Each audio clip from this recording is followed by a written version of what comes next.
Olá, boa tarde, sejam todos bem-vindos. Vamos começar aqui o nosso papo a respeito desse tema que eu acho que é muito importante para todo mundo, principalmente nos dias de hoje, né? Como a gente consegue equilibrar a nossa vida pessoal, a nossa vida profissional. Mas antes disso, eu preciso me apresentar, né? E gostaria de convidar todos também a se apresentarem aí no chat. Então, fiquem à vontade, viu, para compartilharem também, primeiro, né, dar boas-vindas uns aos outros e compartilharem de onde vocês são, né, qual a cidade, qual o estado. Aqui também é importante e é um espaço liberado para vocês fazerem networking, que é algo que também é sempre muito bem-vindo, né? A gente está dando início a mais um episódio da nossa série Webinar Insights da FEM, Farane Escola de Negócios. Meu nome é Carolina, eu trabalho aqui na FEM como analista de pessoas e cultura, tenho 38 anos. Como a gente vai falar sobre, né, equilíbrio de vida pessoal e profissional, acho importante compartilhar com vocês também um pouco de quem eu sou na minha vida pessoal. Então, eu tenho 38 anos, sou mãe já de um adolescente, né, porque já tem 19, ele já mora sozinho, tenho um cachorro vira-lata que não é caramelo, mas também é super fofo. Sou aspirante a taróloga, como boa pisciana mística, né? Adoro tudo que é astrologia e tudo que envolve os mistérios da vida. Estou aspirante à vida fitness, tentando. Por enquanto, sendo bem-sucedida, mas não comecei há muito tempo. E falando já um pouco mais da minha vida acadêmica e profissional, sou formada em educação, em pedagogia, tenho especialização, né, uma pós-graduação em psicologia organizacional e gestão de pessoas. Sou pesquisadora também de gêneros e sexualidades, né? Sou muito envolvida com causas e questões de diversidade e inclusão de modo geral. E tenho muita experiência, e são quase 10 anos de educação e recursos humanos. Tá bom?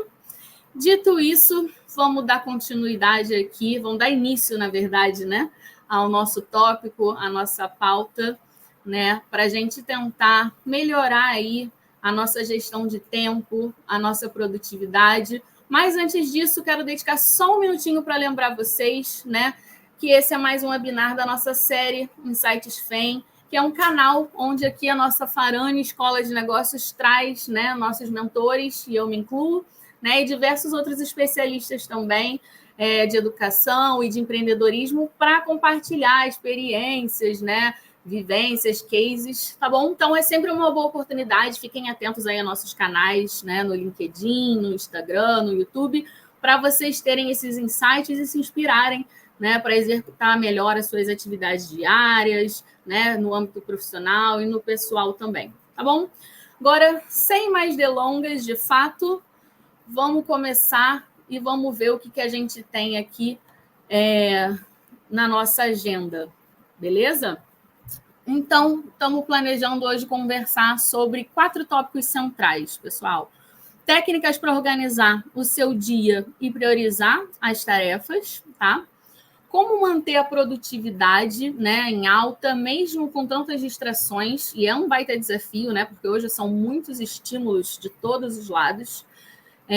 Estratégias para a gente equilibrar esses compromissos da nossa carreira, da nossa vida profissional e também a nossa vida pessoal, né? Muita coisa que a gente precisa dar conta. E, por último, mas não menos importante, quais são as ferramentas, né, metodologias que a gente tem disponível aí hoje para dar uma mãozinha para otimizar essa gestão de tempo, tá? Então, dando início ao nosso primeiro tópico, sobre organizar, né, o dia e priorizar as nossas tarefas, tá? A gente precisa começar do começo, né, que é partir do princípio da organização. Disciplina, eu diria que é a chave do negócio. Sem se organizar, se disciplinar, a gente não consegue, viu, chegar nesse lugar do equilíbrio, tá? Disciplina é mais importante do que motivação, viu? Pode parecer papo de coach, mas é verdade, né? Nós somos adultos e tem uma série de coisas que a gente precisa fazer querendo ou não, né? E para isso se disciplinar é muito importante. Então, aprender a se organizar é o primeiro passo, né? E como é que a gente faz isso? Tirando as coisas, né, do campo mental, que são muitas, e trazendo para o concreto. Fazer um planejamento diário ou semanal, né, ou os dois, e isso depende também muito do seu perfil e da demanda, do tamanho das demandas profissionais e pessoais que você tem, é o primeiro passo para te ajudar nesse equilíbrio, tá? A gente tem muita coisa para fazer, né? Uns vão ter mais, outros menos, no profissional ou no pessoal, em ambos. E não adianta cair na ilusão de que você vai lembrar de tudo que você tem para fazer, né? Parar aquele dia na quarta-feira, sentar, fechar os olhos e o que eu tenho para fazer, né? Você não vai lembrar. Então, a primeira coisa é passar isso para o papel, a sua lista de tarefas, sua lista de demandas, ou para um computador, né, para o celular. Lugares, ferramentas hoje não faltam, tá? Então, planeje, faça listas do seu dia e ou da sua semana, tá? É muito importante você trazer para o concreto tudo aquilo que você planeja, tudo aquilo que você precisa fazer diariamente ou semanalmente, tá? E aí, a gente tem, né, algumas técnicas que são super simples e muito conhecidas para ajudar depois que a gente já tirou ali do campo do pensamento, né? Uma delas é a técnica Pomodoro, ela é muito utilizada, muito conhecida por estudantes, mas ela também tem muita serventia e é muito eficaz para qualquer pessoa, né? No campo profissional também, dentro das atividades domésticas, pessoais, enfim, independentemente, mas ela se tornou mais popular por estudantes, tá? Ela se chama Pomodoro, né? Já tirando essa curiosidade, que tem muita gente que fica curioso para saber, porque o inventor dela é um italiano, né? E ele se inspirou num cronômetro que tem formato de tomate, tá? E Pomodoro é tomate italiano. Então, como funciona, tá? Você vai se concentrar numa das suas tarefas, né, escolhidas. Se ele listou ali tudo que você precisa fazer, então você vai começar a fazer uma dessas tarefas listadas, né, um desses compromissos que você se propôs a fazer. Durante 25 minutos, você vai se dedicar completamente àquilo ali, né? Desativa as notificações do celular, bota ele longe, né? Se você trabalha de home office, avisa que você vai ficar focado, que só é para te chamar se a casa estiver pegando fogo, tá? Se você estiver no escritório, vai para uma sala, né? Ou bota o fone de ouvido, fica quietinho durante 25 minutos, concentração total. Acabou esses 25 minutos, aí sim você tem 5 minutos de pausa, né? Levanta, estica os braços. Se estiver em casa e tiver bichinho igual a mim, vai fazer um carinho no cachorro, né? Vai beber uma água. Se for no escritório, vai tomar um café, vai fazer uma fofoquinha no corredor. Então é isso, 25 minutos de concentração total, 5 minutos de pausa. E aí são 4 ciclos desse, 25 de concentração absoluta, 5 minutinhos de pausa, tá? E no final desses 4 ciclos, você tem uma pausa maior de 30 minutos. Então, é muito simples, como vocês estão vendo, e tem uma eficácia super comprovada, utilizada por muita gente, como eu já falei. E a última dica aqui desse bloco, das técnicas, é mais simples ainda, que é a técnica dos 2 minutos, né? Mas, às vezes, o simples é justamente o que está faltando da nossa vida. A gente, às vezes, dificulta muito as coisas e a gente só está precisando, assim, do óbvio. Às vezes, o óbvio precisa ser dito. Eu falo muito isso. Então, a regra dos 2 minutos é você fazer de cara, não procrastinar aquilo que é o que é o mais simples, aquilo que vai levar menos de 2 minutos da sua lista. Eu vou dar como exemplo, né, a minha rotina de trabalho. Entre várias outras coisas que eu preciso fazer, eu preciso agendar vários eventos na agenda. obviamente, né? Seja entrevistas, reuniões e fazer ligações também para candidatos, para outros mentores. Então, essas são coisas que eu faço assim, super rapidinho. Então, nas minhas listas de tasks, de tarefas, eu sempre começo por essas coisas, que são muito simples e muito rápidas. Então, eu já vou eliminando, tá? Seguindo adiante, a gente tem outras dicas, uma outra super dica aqui, que é uma técnica mais estruturada, que se chama o método Eisenhower, é o nome do cara que criou essa técnica aqui, tá? Que significa dividir em 4 blocos, ela se consiste em dividir em 4 blocos. Lembra lá a primeira etapa, né? A primeira coisa que você precisa fazer, que é criar a sua lista, né? Identificar tudo que você tem para fazer. Você vai agora categorizar tudo isso, né? Em 4 caixas, né? Seja no computador, numa ferramenta ou no papel. Então, você vai dividir entre tarefas importantes e urgentes, importantes, mas não urgentes, urgentes, mas não importantes e não urgentes e não importantes, beleza? Então, as que são importantes e urgentes, você tem que fazer imediatamente, né? São aquelas que não dá para enrolar, não dá para procrastinar, então faz logo, né? Acaba com isso. As segundas, que são importantes, mas não tão urgentes assim, você precisa deixar ali planejadas para fazer, né? As soon as possible. Então, logo você consiga, né? Depois de fazer essas imediatas, você precisa fazê-las, tá? Em terceiro lugar, as que são urgentes, mas não tão importantes assim, delega.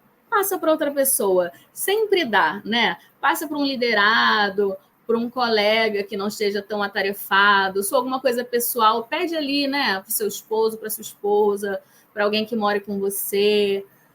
Sempre dá para pedir para alguém te ajudar. E de ajuda, né, é sempre válido também e funciona, tá? E por último, as que não são urgentes e nem importantes, isso nem tinha que estar ali, né? Às vezes a gente está com umas coisas na cabeça que acha que são importantes, são urgentes, e de fato, quando a gente traz para concretude, né? Coloca num papel, por exemplo, ou numa ferramenta, no computador, no bloco de notas do celular, você vai olhar para aquilo ali e vai, né, comparando com as outras coisas, você vê, cara, isso não é urgente, isso não é importante. E aí, naquele momento, tira isso da tua vida. A gente está querendo facilitar. Pode ser que num outro momento, mas eu gostaria, você gostaria. Querer nem sempre é poder. Nesse momento, vamos ter foco, então tira isso daí, elimina, beleza? Me adiantei um pouquinho, voltando aqui. Segundo, né, tópico da nossa agenda, se livrar das distrações, né, e manter o foco. Como é que a gente faz isso? Ou pelo menos melhora essa situação, tá?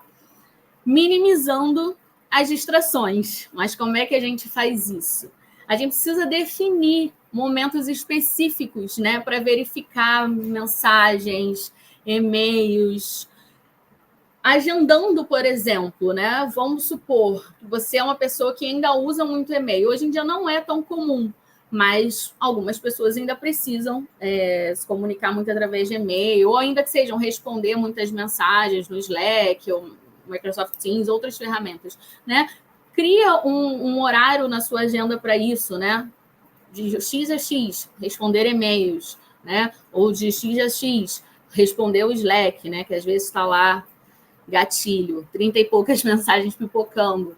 Ainda mais quando a gente volta de férias, né? Essas dicas aqui são muito valiosas, por exemplo, quando a gente está num período mais assoberbado. Típico é voltar de férias, né? Quando a gente volta de férias, a gente precisa de férias das férias, mas dá para resolver, dá para se organizar com essas técnicas, né? Então, cria lá um horário, um bloco para eliminar essas tarefas, mas focando em cada uma e fazendo uma por vez, tá? Desativa a notificação do celular, gente, durante o trabalho, ou pelo menos durante aqueles 25 minutos, né? Vamos voltar no Pomodoro, que eu já falei aqui, que é uma das técnicas. Você está ali fazendo um PPT, né? Ou você está preenchendo um relatório, qualquer coisa que você se propôs a fazer naquele momento. Durante aqueles 25 minutos, por exemplo, do método Pomodoro, de fato, fique completamente focado, focada, né? Então, desativa as notificações do celular, bota longe, não cai na tentação de ficar pegando, tá? Deixa para ver se a crush te mandou mensagem depois. Foca completamente, tá bom? Segunda dica, ambiente de trabalho organizado. Isso faz muita diferença. Falo por experiência própria, eu nem sempre fui essa pessoa, tá? E também não estou dizendo que eu sou, assim, a pessoa mais organizada do mundo. É um exercício diário, né? Tudo que eu estou trazendo aqui vale para mim também. A gente está sempre tentando melhorar, se aperfeiçoar. Mas, nossa, eu melhorei muito nesse sentido, em relação a todas essas dicas que eu trago aqui. E faz toda a diferença você ter um ambiente de trabalho organizado, né? Não só a organização em relação a planilhas, ferramentas, técnicas, como a gente está dizendo, mas ao ambiente mesmo, né? Ter a sua mesa limpa, organizada, o espaço que você trabalha, né? Se você trabalha de home office, por exemplo, cuide dos seus objetos e do lugar que você trabalha, porque essa inspiração visual nos afeta. E eu não estou falando só pela minha experiência própria, o quanto isso melhorou a questão de estresse, ansiedade, foco, produtividade, né? Existem já vários estudos sobre isso, só dá um Google aí que vocês vão ver o quanto o ambiente afeta, né, o nosso emocional, tá? E por último, mas não menos importante aqui, não seja multitarefa. É isso mesmo, não queira dar conta de tudo ao mesmo tempo, abraçar o mundo com as pernas, principalmente nós mulheres, né? Temos essa mania, porque a gente tem uma certa habilidade, algumas, mas eu não me incluo. Eu não consigo, não, e nem quero ficar fazendo um monte de coisa ao mesmo tempo. Me distraio facilmente. Então, eu prefiro, e é a dica que eu dou aqui, tá?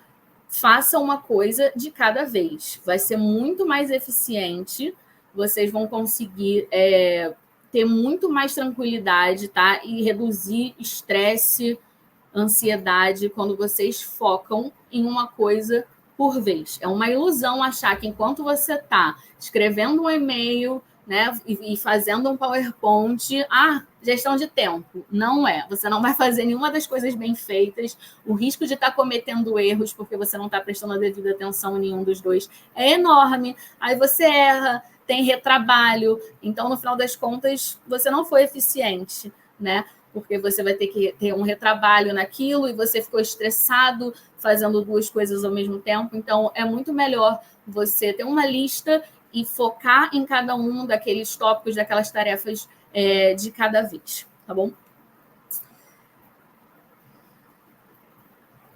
Equilibre a vida pessoal e profissional. Sim, é o que todos nós queremos, né? E como que a gente consegue fazer isso, ou pelo menos melhorar essa questão, tá? Cara, a primeira coisa, e que eu acho que é a chave de tudo isso que a gente está falando aqui, já até falei lá no começo, é em relação a autoconhecimento, até para saber quais são as melhores técnicas para vocês, né? As melhores ferramentas, né? Que eu estou trazendo aqui, que são sugestões, mas que não são todas que vão funcionar para todo mundo. Aqui são algumas dicas, algumas inspirações, e vocês vão testar, algumas vão funcionar, outras não vão. Então, vocês precisam se conhecer, né? Então, é muito importante que vocês definam os seus próprios limites. Não vale a pena ser uma pessoa que só diz sim. Não vale a pena e não funciona. Mesmo na ilusão de que, não, se eu sou essa pessoa que diz sim para todo mundo, eu vou ser, assim, super eficiente, né? Vou entregar mais resultado. Você até pode, num curto período de tempo, né? Vai chegar uma hora que você vai pifar, porque somos humanos. Então, alguma hora essa conta chega. E, de novo, falo por experiência própria, né? Não tenho o menor tabu de falar sobre isso. Eu já fui essa pessoa, né? Por uma mania de perfeccionismo, porque eu, de fato, sou uma pessoa muito comprometida, e sem modéstia também, e tinha essa coisa de querer sempre entregar muito, mas sem respeitar os meus próprios limites, sem ouvir o meu próprio corpo e o meu emocional, e já cheguei a ter um esgotamento mental, né? Já cheguei a ter um burnout em outro trabalho, por não me respeitar, por não saber dizer não, por não respeitar os meus limites. Né? E hoje em dia eu consigo trabalhar com mais sabedoria, continuo tendo muita eficiência, de novo sem modéstia, né? Mas equilibrando melhor a vida profissional com a vida pessoal, entendendo que às vezes a gente precisa, né, dizer não. Sim, inclusive no ambiente de trabalho, né? E aí pode ter gente pensando, nossa, mas eu vou dizer não no meu trabalho, vou dizer não para um colega, vou dizer não para um chefe? Às vezes sim, claro, com as devidas justificativas, né? E é claro que a gente também pode abrir exceções, né? Então, não quer dizer que você nunca pode abrir uma exceção. Nossa, então nunca vou trabalhar até mais tarde? Você pode, né? Às vezes trabalhar até mais tarde, surge uma emergência, né? Mas não quer dizer que você vai sempre dizer sim a tudo que te pedem. Tudo depende de um contexto, né? E, mais uma vez, tudo depende dos seus próprios limites, né? O que importa é respeitar os seus próprios limites, só você os conhece, né? E isso é através de muito autoconhecimento, né? Através da sua própria maturidade, das vivências que você adquire ao longo do tempo, tá? E aí a gente linka com outra coisa, né? Que é fazer pausas. Vocês viram que num próprio método de produtividade, como foi o Pomodoro, e é só um deles, é recomendável fazer pausas, né? Ser produtivo não é trabalhar ininterruptamente 12 horas por dia, 14 horas por dia, 7 dias por semana, né? Trabalhar um ano sem tirar férias. Não. Tirar pausas, né? Breaks, momentos para relaxar, é tão importante quanto produzir efetivamente, né? A gente precisa recarregar as baterias para a nossa criatividade estar em dia, né? Para o nosso processo cognitivo funcionar. Então, tirem pausas sem culpa, descansem quando sentir que precisem, né? É imprescindível. Lazer e família no mesmo grau de importância. Sim, gente, né? Nós somos insubstituíveis na nossa família. E a gente precisa colocar isso também no mesmo lugar de importância, né? É óbvio que eu sei que nem todos têm um privilégio de negociação em relação a horários, por exemplo, né? Mas aqueles que têm, ainda assim, muitas vezes se sentem culpados, né? Ou esquecem, né, desse lugar de importância, de estar com a família, né, e de se divertir quando possível. Então, na medida do possível, dentro dos privilégios que você tem, principalmente, não esqueçam, né, da importância de estar com a família de vocês e de cuidar de si mesmo, né, de ter um momento para se divertir, né? Isso também é essencial para que você mantenha a sua saúde mental, né, o seu bem-estar, senão, novamente, você não vai ser uma pessoa produtiva se você não tiver com essa saúde mental em dia e estar com seus relacionamentos, né, afetivos, familiares, é imprescindível nesse processo, tá? E, por último, aqui, revisar, avaliar e ajustar é sobre esses processos que você implementou, que você se comprometeu a fazer, né? Desde aquela lista inicial até qualquer ferramenta e técnica que você tenha se proposto a utilizar, né? Porque não é que tenha funcionado num primeiro momento que vai funcionar para sempre, né? A vida é movimento, as coisas mudam, até nós, né, mudamos, como eu falei aqui sobre autoconhecimento. Então, é importante, né, que periodicamente, regularmente, você reavalie aquela lista, né? Se aquele método ainda está funcionando para você, se surgiu algum outro que pode ser mais eficaz. Então, não entre também numa zona de conforto, né? Tipo, eu uso o Pomodoro, tá de boa, não preciso usar outra coisa, né? Ou, não, eu fiz essa lista aqui, tem 3 semanas, tá? Vou continuar com ela. Não, né? Estejam sempre reavaliando, né? Analisando e, se for necessário, reajustando. Se não for, tá tudo bem também, não precisa perder tempo, tá? E o nosso último tópico, né, para como otimizar a gestão do tempo. Aí aqui eu trago algumas dicas para vocês de ferramentas, né, e metodologias, mais algumas, né, porque a gente já falou do método Pomodoro, da regra de 2 minutos, e aí aqui são mais ferramentas, na verdade, para otimizar essa gestão do tempo, né? Então, a gente tem, por exemplo, acredito que a maioria de vocês já deve ter escutado falar da maioria delas, né? Mas às vezes a gente esquece, de novo, né, do óbvio, às vezes a gente esquece das coisas que estão disponíveis para facilitar a nossa vida, né? Então, a gente tem, por exemplo, o Trello, né, o Asana, o Notion, né, que são ferramentas de gestão que ajudam a organizar tarefas, projetos, né? Elas têm checklists, quadros que usam o método Kanban para organizar, seja projetos ou listas de tarefas mesmo que a gente precisa tocar, tá? A gente tem o Google Calendar e o Microsoft Outlook, né, para criar eventos na agenda, né, que podem ser eventos mesmo de compromisso ou para bloquear horários, como eu falei, sobre, por exemplo, priorizar também a família, né, e lazer. Se você precisa, por exemplo, buscar seus filhos na escola, ou se você tem sessão de terapia, coloque na agenda, bloqueie esse horário, né, para que ninguém marque uma reunião nesse momento e você possa também se dedicar à sua saúde mental, à sua família naquele momento. Automação e delegação. Cara, a inteligência artificial está aí hoje para nos ajudar também, né? Então, a gente precisa de uma moderação, claro, mas nesse caso de automação, ela vem com tudo para facilitar. Então, como exemplo aqui, existem outras, né? Mas essas são as que eu conheço, Airtable e o Zapier, né? Elas automatizam essas tarefas que são repetitivas e vão ajudar muito a gente a reduzir o gasto com tarefas operacionais e administrativas, tá?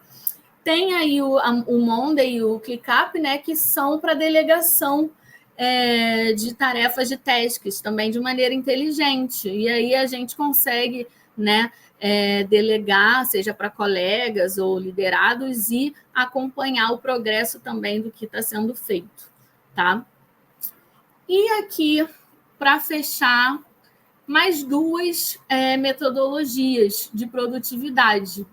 Eu trouxe 2 exemplos pensando em 2 perfis comportamentais. Uma que é mais complexa, mas ainda assim é super fácil, né? Que é a Getting Things Done, criada pelo David Allen. E ela se baseia em 5 passos. A primeira é capturar, né? Que ele diz para recolher todas as tarefas, né? Ideias, compromissos, aquela ideia de lista mesmo, né? Num único local, seja no aplicativo, numa ferramenta, num caderno. Depois o processo é de esclarecimento, né? De processamento daquelas informações, né? Então, perguntar a si mesmo, né? Isso exige ação? Essa tarefa que está aqui? Esse tópico? Se precisa de ação, então você decide qual é a próxima ação dessa tarefa. Se não, já elimina e parte para a próxima, tá? O terceiro é organizar. Categorizando essas ações, né? O que você vai fazer agora, se precisa de pessoas envolvidas, quando você vai fazer. O quarto é refletir, né? E revisar. Então, voltar semanalmente naquela lista, né? E, por último, executar. Então, depois de ter preparado tudo isso, você, de fato, bota a mão na massa, tá? E aí, com isso, você vai ter clareza sobre o que você precisa fazer, né? Você vai ter menos estresse, porque é aquilo que eu falei de trazer do mental para a concretude, e você consegue aumentar a sua produtividade com foco nas tarefas mais importantes, né? Naquilo que foi priorizado, tá? E a segunda, que é mais intuitiva, ela é para quem prefere uma abordagem mais natural, mais espontânea, é a autofocus. Você vai criar uma lista contínua E ela, você anota conforme as tarefas surgem, tá? Ela é boa, então, para imprevistos, né? Porque a gente está falando muito de planejamento, mas a verdade é que também surgem coisas do nada, né? Os famosos incêndios. Então, a autofocus, ela serve muito para isso também, para ir acrescentando coisas que aparecem de repente, tá? Então, você vai criar essa lista que é contínua, né? Que ela pode ser frequentemente atualizável também. Revisar e selecionar essas tarefas numa ordem, e você escolhe ela conforme ela te atraia. Aqui ela não é por ordem de importância, nem por tempo de execução, é o que você está sentindo na hora, o que você está a fim de fazer. Tá? Em terceiro, você vai escolher a tarefa, né? E vai fazer nela por um tempo, e aí também não tem um tempo determinado, é a vibe do momento. Estou a fim de focar nela por 30 minutos, por 40, por 15. Depois, você vai marcar aquilo que você fez, tá? E no final do dia, né, ou da semana, o que você decidir que vai ser o acompanhamento, adicionar novas tarefas que surgirem, ou então dar check naquelas que foram construídas, tá? Como vocês viram, essa realmente é muito intuitiva, ela é muito aberta, né, em relação a prazos e critérios de escolha, mas ainda assim parte desse princípio de que precisa botar no papel, né, e tem um acompanhamento, né? Nada pode ficar só no campo das ideias, né? A gente precisa materializar para ter uma ordem. Beleza? Então é isso, gente. Espero que eu tenha conseguido ajudar vocês, né? A gente chegou ao final desse webinar. Sigam acompanhando a FEM, Farana Escola de Negócios nos nossos canais, Instagram, YouTube, LinkedIn. A gente sempre traz dicas para vocês, tá? Queria agradecer a todo mundo por ter participado, estar aqui com a gente essa tarde. Ele foi gravado, esse conteúdo, e vai estar disponível a qualquer momento nesse link para vocês assistirem, reassistirem, né? Para, de repente, pegarem as dicas com mais calma, para compartilhar também com quem vocês acham que pode ter interesse e está precisando dessa ajuda, tá bom? E queria também convidar vocês para o próximo. Na semana que vem, a gente vai ter o Quitério Ferreira, que é o nosso head de operações aqui da Farana Escola de Negócios, e ele vai falar sobre gestão de negócios, tá? Como criar processos internos que suportam o crescimento. Vai ser na próxima quarta, dia 24/10, 9 horas da manhã. A gente está testando diferentes horários aqui, então não é no mesmo horário, vai ser às 9 na próxima quarta-feira, tá bom? Obrigada mais uma vez pela presença de todo mundo e tenha um ótimo dia, um ótimo restinho de semana. Até a próxima!